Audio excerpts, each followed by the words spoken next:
Hello everyone, welcome back to the next video. In this video I will show you how to check which languages are supported in foundation model for native iOS 26. So let's get started. To use foundation model you would require Xcode 26 with macOS Tahoe if you want to run it on a simulator. If you want to run it on a real device, you require Apple Intelligence and you need to update to Xcode 26. So here you can see I have imported foundation model. Then here I have set this model equal to system language model dot default. Here I have defined this language model session as well, and then I check for model availability. If it is available, then to check supported language you can just do model dot supported language dot contains, and here we pass the user's local language of his or her device.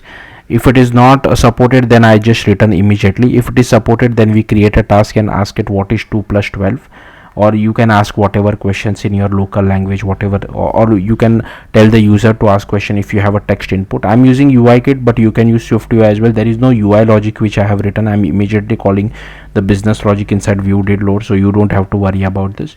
And inside unavailable, if Apple Intelligence is not enabled, then I display this message. If model is not ready, then I display this model not ready typically happens if your device does not support Apple Intelligence, and same for the default use case as well. So yeah, that's all there is to it.